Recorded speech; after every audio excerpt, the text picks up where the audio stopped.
We're here with Gord McNeilly, District 14 Premier of, well, MLA.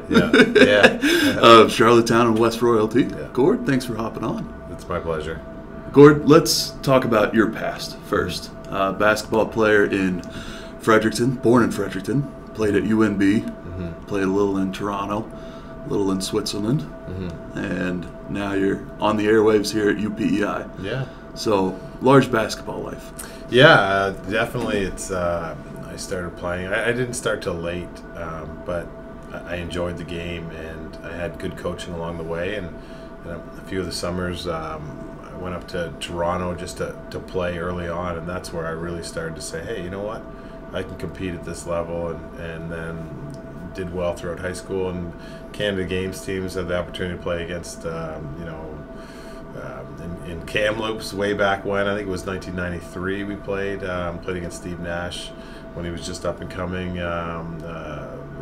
Peter Rashi and Greg Newton, like some of these big time players that went on to have pretty good careers for Canada. And it was the start of a basketball, Greg Francis, and it was a neat opportunity. So we finished fourth that year, a little team from New Brunswick, and then just went on to play at Fredericton High School, UMB for 5 years, and then I was a couple of times. I was an all-star in the AUS, and then afterwards I was lucky enough to go play in Switzerland for a period of time, right around 1999, which was an amazing experience. And then I just started giving back when my daughter started to play at P.E.I.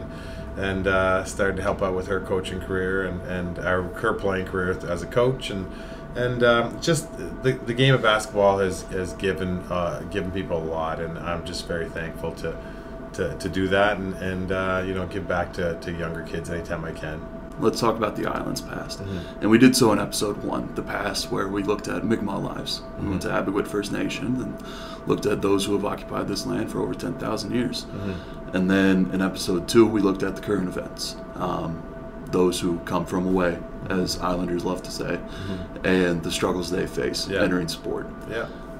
Is there an event on the island that has occurred that sort of acts as a motivation for you for these future bills and legislation that you're passing?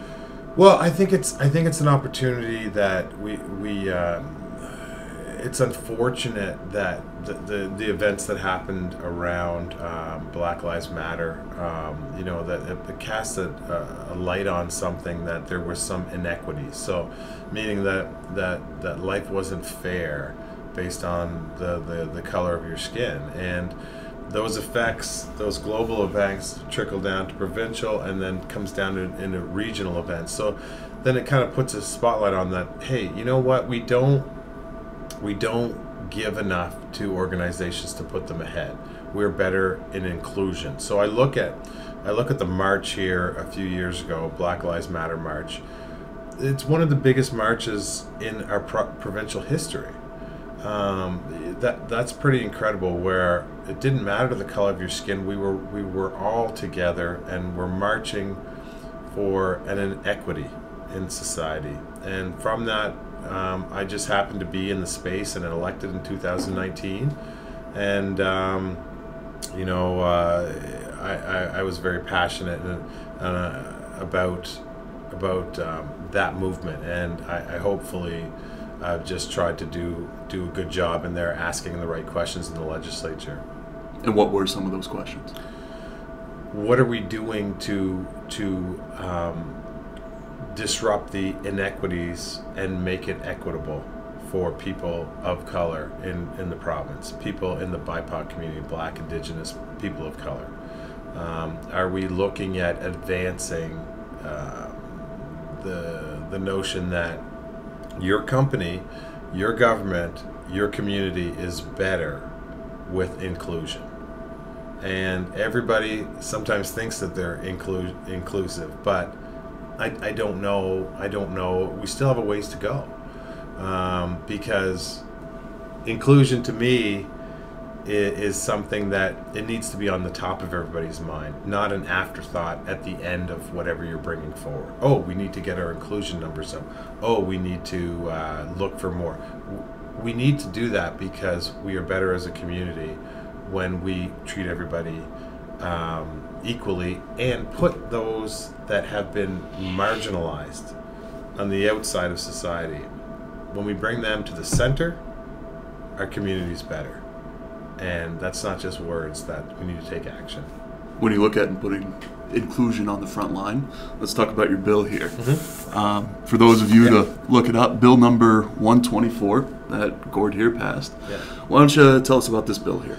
So this was a bill in the legislature. We're meant to look at the laws, and every law that comes forward, we're governed by 300 or 400 different pieces of 300 pieces of laws that we look at. To bring in a new one, you have to go down in the legislature and say, hey, you know what, this is important enough for the people of Prince Edward Island that this becomes law. So what we did with this bill, and it's a simple bill, it's called the Emancipation Day Proclamation Act. Emancipation was the day the British colonies revoked slavery, or put an end to slavery back in 1834. P.E.I. had slavery. We had a fertile ground. We brought people into Prince Edward Island as slaves. As close by as your walk at Victoria Park, the big Fanning Bank building had slaves in it. And that's we have to look at that and say that, hey, you know what, that was then. We understand, but we have to rewrite our history books and make sure that we acknowledge that Emancipation Day means a lot to people in Prince Edward Island. Communities are not there anymore that were there. The Bog in downtown Charlottetown. It's now government buildings. There's no sign. There's no history of it. Very few things. We have to go to the court documents to see about what happened during those periods of time. It was not celebrated. It was shunned a little bit in our community. So Emancipation Day is a good place to start, where they say on August 1st, Prince Edward Island and the government of Prince Edward Island will support Emancipation Day from this day forward, evermore. We will celebrate on the traditional lands of the Bog too, as well, because they were a tradition that we've lost. That's where it is, and it's a celebration. It's an acknowledgement of the past and a notion that we will do better in the future. So Emancipation Day is now recognized because of this, and it is enacted as law in Prince Edward Island. You mentioned the Bog, and some people may not be familiar with it. Right now, a government building sits on a historic black community and a lake where shinny hockey was played by the locals, and a great community, a thriving community that is now lost. What are your experiences with the Bog? My experiences are, Jim Hornby wrote a book, and my experiences are primarily from that book, and realizing that he wrote stories about different things. And there's some champions. Stella Shepherd, Tamara Steele has done a lot of work to try to bring back the history. Linda out there is a great pioneer, and there's a few other ones that the color of the skin has been washed out over time, but they remember the past and they know where they came from. That's kind of a difficult thing with people trying to relate, because we look at visualness a lot when we're talking about this, instead of our past and what's on the inside. I think of families like the Ryan family and the Byers family and the Shepherds, and those are all people that have history, and their history is not the same as everybody else's. So it's my job to kind of push and to be there for everyone, and it's important to me, and I think it's important to all Islanders, or 10,000 people wouldn't have come out to march. But it needs to be front of mind, and I'm in opposition, so I oppose the government, and they would know, and the Premier would know, I've tried to do this very tactfully in the legislature, even though I don't think that the government has done a good job over the last 4 years on this file. I continue to remain optimistic for the next 4. And I know that they're willing to work on this, but more resources, time, and energy needs to be put towards Black history and the BIPOC community.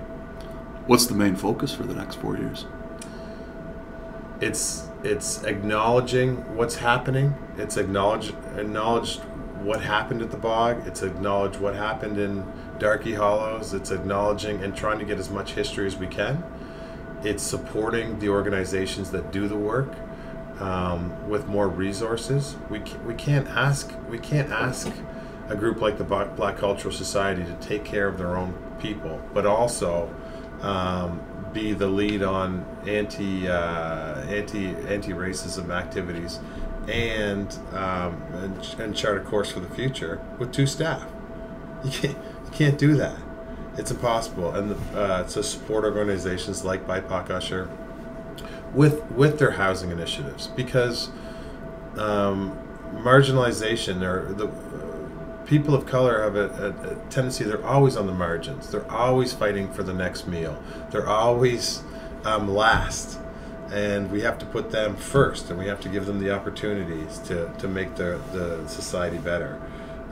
So there is a lot of work to do with that, and we have to get projects in order to put in place, like the Bog Project, to make sure that we're celebrating down there as close to we can, and acknowledge and put in the memorial for the bog, and to do things together.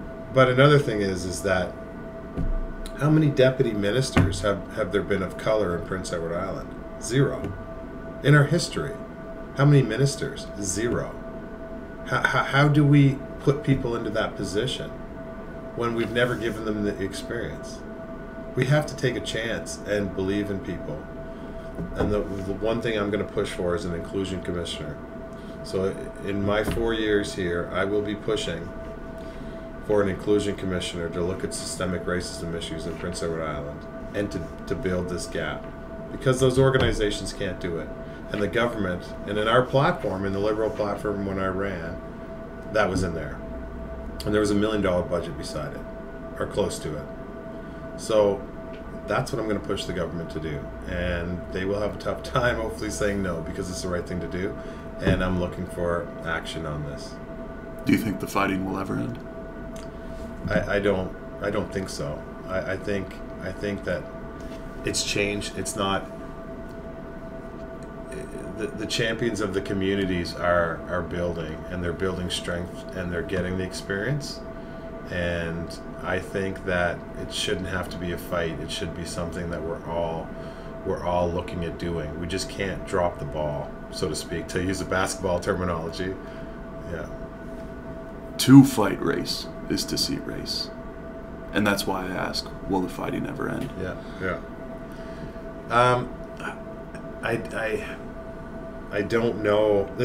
I look at it more as in this game, sound bites are everything. It's a 2-day media cycle. So if there's a racial incident there was one that happened. We don't even know what happened in Evangeline.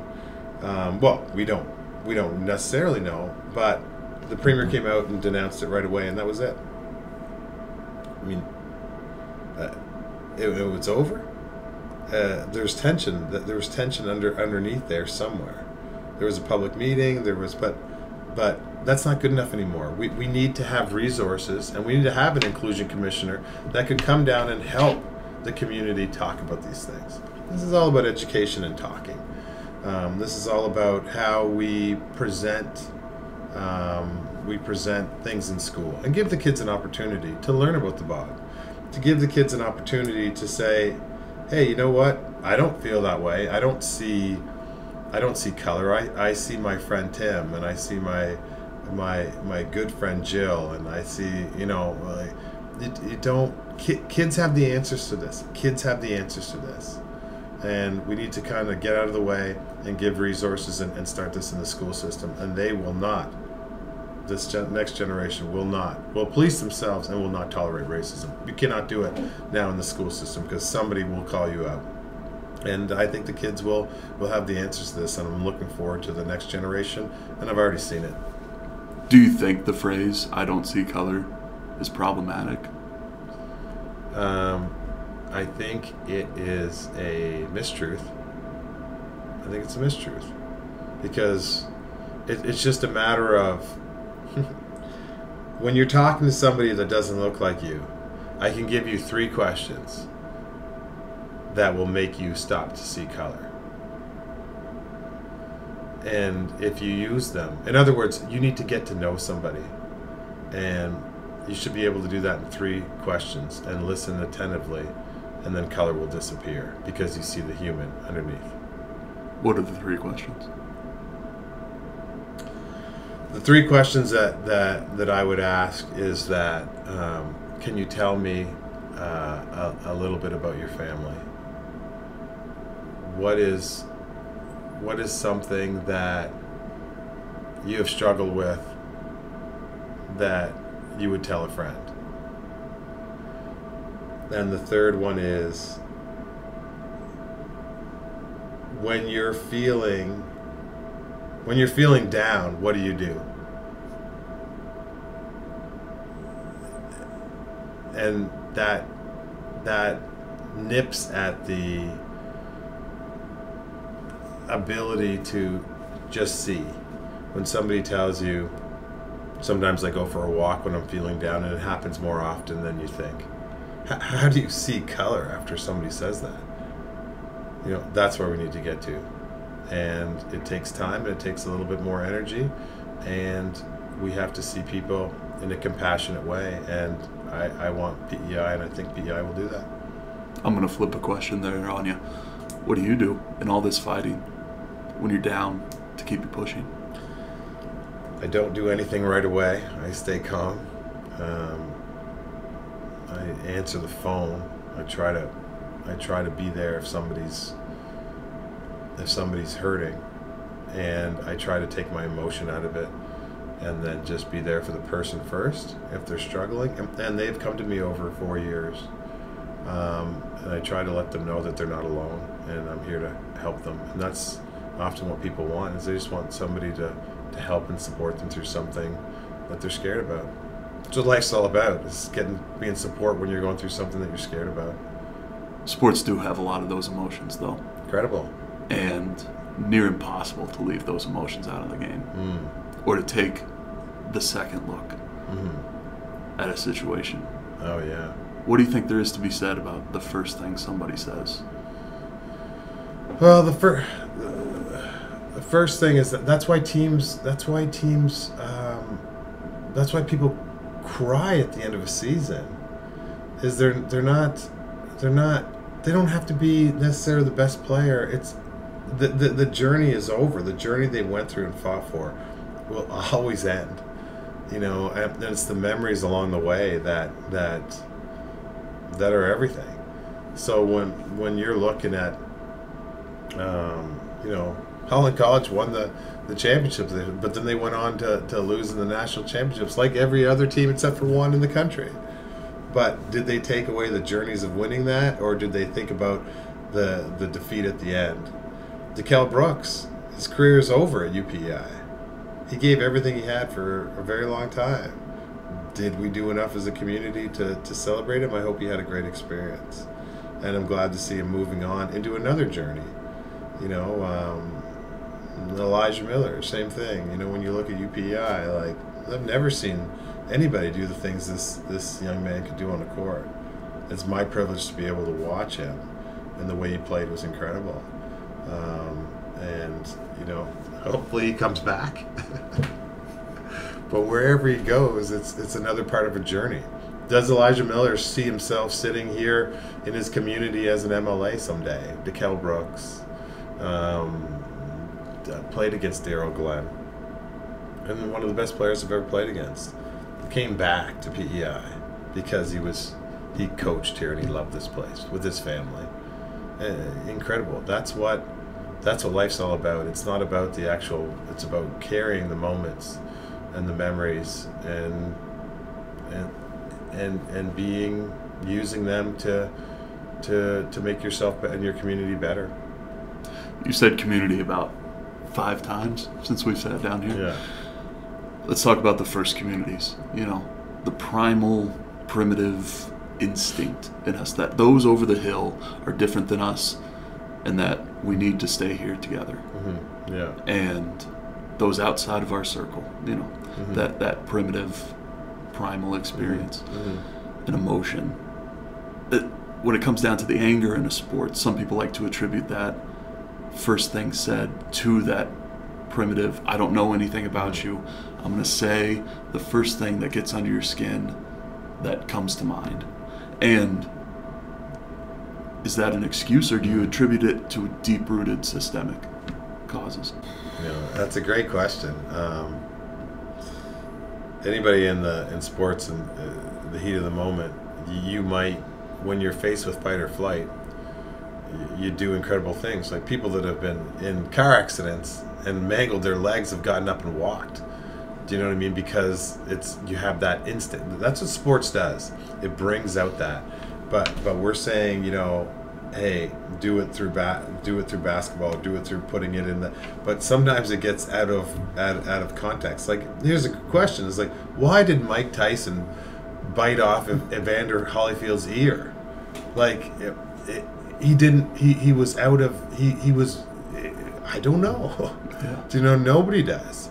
But you know, that's what most people have a control or an end and realize it's just a game. But sometimes it can inspire you to do things that you would not normally do, and so it's that's what sports does. It puts you as close to you can to the edge of fight or flight, and that's why people come to watch. They're not going to be. They want to see that what it's like for someone to fight for a rebound, or you know what I mean. Like, you think about it. You know, when somebody goes down at the end of the game, you're like, "What's wrong? He's down with a major injury." I know right away when somebody's cramped. Do you know what I mean? But they've given so much in that game that their body stopped functioning. Do you know what I mean? Like, that's the level of compete. That's why we play sports, and I guess that's something that's, I look at it as an announcer in a different way. I want to kind of capture that in those moments and bring those out, because I know what it's like to feel that and to be that exhausted, and when you see that fight or flight end of the game, you got their best player against your best player, and you're up there, and it's a 1-point game, and man, that's amazing. That's sport. When we talk about your emancipation, Bill, what's next, and is there a focus on sport for you? They're not me. I just want to, I've really enjoyed, I've had the opportunity to announce for P.E.I. and volunteer and do that for a number of years, because I love the university and the programs, and just if I can just come in and I just try to put people in a good light. So sports-wise, I just volunteering and helping out, and there's smarter, better people at that now. I'm an old person that in my league we didn't shoot as many threes, and we blocked out in the perfect form. It's the game changed a lot, you know. But it's what's next for me is I do think that I'm in a position to push for more equity in my role. I take it seriously that I represent over 5,000 people, and they've said, you know what, there was a wave coming in, but they wanted me in to fight the wave, and they believed in me enough. I take that very seriously, and it's belief. So whatever my community wants, I will do, and whether that's pushing them to put more funding into Sport P.E.I.